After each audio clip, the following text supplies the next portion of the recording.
how if you'd like to support Donor Box or Patreon, but they're not showing me love. It's a hack. It's a Russian bot. No, I'm just playing. All right, so thank you for joining again.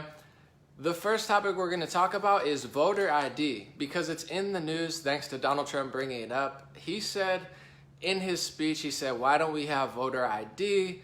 I'm paraphrasing, but he said, you need voter ID to do everything. You need it to go to the grocery store. So I think he did actually misstep. I'm going to be honest. You don't need voter ID to buy groceries. You do need it to buy alcohol and cigarettes and medicine and go to bars and clubs sometimes and to do a lot of things. To be honest, you need your government ID to do a lot of things. You don't need it specifically to buy groceries, but this is a perfect example, for me to talk about how people interpret it, because it's like everyone knows what Donald Trump meant. He supports voter ID and you need it for a lot of things. So it's like, I get what he means. He's a little loose cannon, so he says things that are not 100% accurate as far as like, you know, what he said specifically, but it's like, you know what he's talking about. So of course the news has to blow it out of proportion.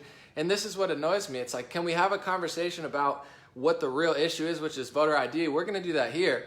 But it's like they want to talk about how he misspoke and said, oh, you don't need it to buy all groceries, not ice cream, but medicine. It's like, yeah, of course, it wasn't, you know, that wasn't the way maybe you would have put it, but you get what he's talking about. Why do we have to have a conversation for a week about if you need voter ID to buy ice cream? It's like, we get it, you don't. But let's talk about voter ID. This is a huge surprise to me, to be honest, because in California, when I voted for the presidential election, they didn't let me vote on a real ballot. They must have known that I wasn't going to vote Democrat. I actually voted third party. I voted Green Party at the time. But they were like, you have to do it on a pink pamphlet. They told me I couldn't vote, and I had to put it on a separate pamphlet that they probably weren't going to count or what. So I was like, what? So I thought there was voter ID because I had an ID, but they said it wasn't the right ID. I needed California ID. So it's news to me that in California you don't need a voter ID. So they must have just lied or tricked me or sensed that I wasn't going to vote for who they wanted. They were like angry women, you know, cat women, which is fine. I got love for cats, but that's just the vibe they put off. You know, I was like, oh, so you just lied to me? But apparently you don't need, in a lot of states, you don't need identification. And like Trump said, you need it for a lot of things in life. Why would you not need it for voting? So I'm going to talk about both sides of the debate because a lot of liberals and progressives, once again, it's very torn. You know, if you're left-leaning, a lot of people say voter ID is racist and voter ID is suppression. So let's read a few headlines from the last week, some from the last few years, and then let's talk about what people are talking about.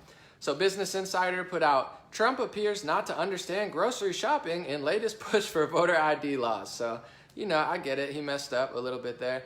The Seattle Times said, leading Kansas Democrat under scrutiny for backing voter ID. So this is the media now turning against Democrats. There is a Democrat from Kansas who said, I agree with Trump. You probably should need ID to vote. That makes sense to me. And this is the press like using a crazy picture of the Democrat like, oh, he agreed with Trump on voter ID. That's the Seattle Times. This is from Bernie Sanders in 2016. In Wisconsin, they do have voter ID laws. You need an ID to vote.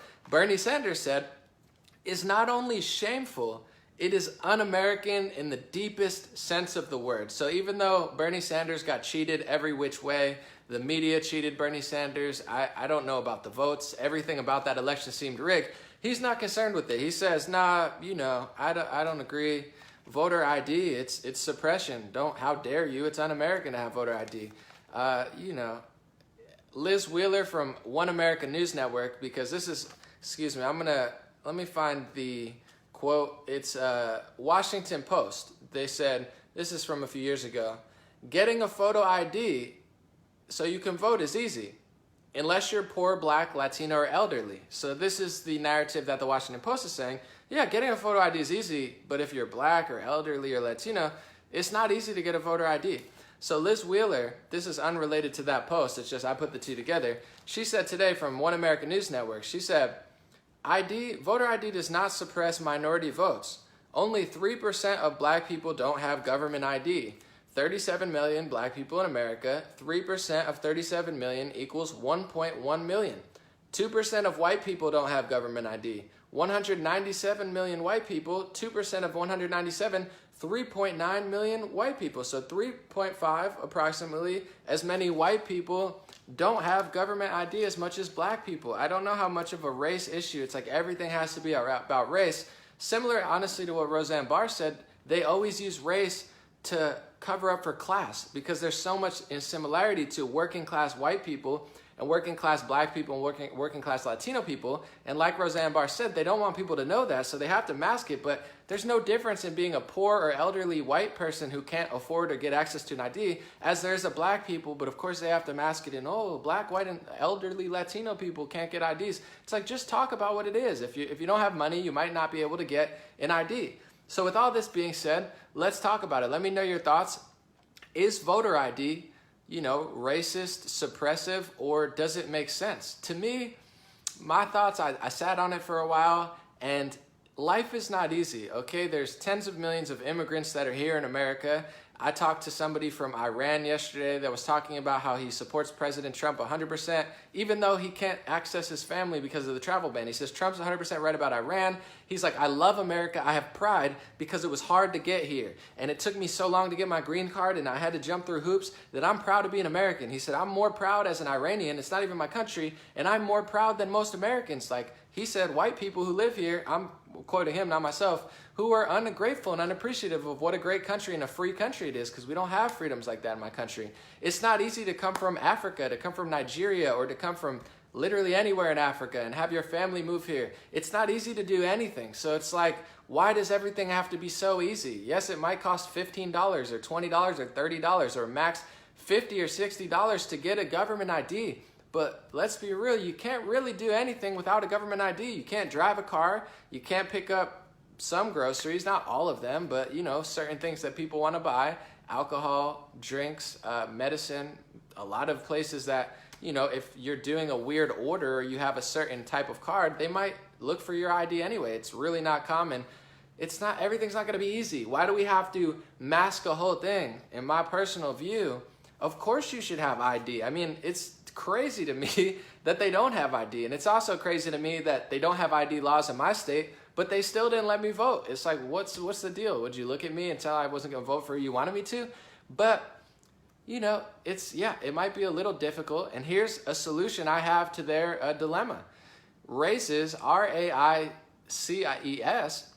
raised over $20 million for illegal immigrant families who are separated from their kids to pay for court fees to have them sue the United States government so that they could stay in the United States, whether or not, you even know their situation. They were not concerned about who they were or what they were doing or if that was really true or not. They're just funneling $20 to $30 million for legal court fees for illegal immigrants. That's nice, that's great. Congratulations, hopefully it works. But if you did $20 to $30 million and, funneled that money to American citizens to get them a card, you could almost basically between 70% to 100% give every black person in the United States of America who doesn't have a voter ID, you can get them a voter ID, whether it be $15 to $30, $30 million, you can get a large percentage of that. Maybe you can't get 100 or 90 or 80, but do a GoFundMe, do a crowd raiser. You raise billions of dollars to basically, push legislation and fund certain senators to, have an agenda of this and that. And people like George Soros spend billions of dollars to try to cancel the EU and, put in people that are going to pass his open borders, like refugee migrant strategy. That's what he does in Europe, in the United States, all over the world. So what if you took that money and funded American citizens so they could vote? I don't know. And maybe just always making excuses for people. It's like, some things are not easy. Some things are a little bit difficult and a slight bit pricey to buy a light, to pay for electricity. If you live anywhere, it's going to cost you $60, $120, maybe a month, maybe every 2 months. It's like, no one's going to have electricity now because some people can't afford it? That's not how anything works. I don't understand the narrative that it's suppression. I think it's incredibly bizarre that they don't have those laws. And what it means is, anybody could vote for anybody if they're not even checking who's who. Dead people, old people who don't go to vote. There's already a lot of manipulation in my personal perspective with the machines. Who owns the machines? Who's tallying up the votes? These are the questions that I ask because I'm very suspicious of any sort of election.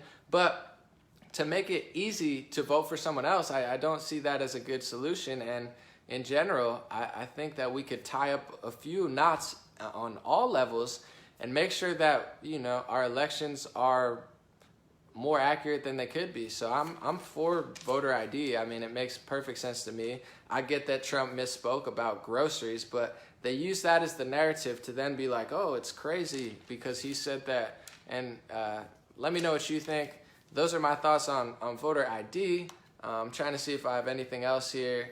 A lot of liberals, a lot of Bernie Sanders type people, they say it's suppression, racist, sexist, the whole bit.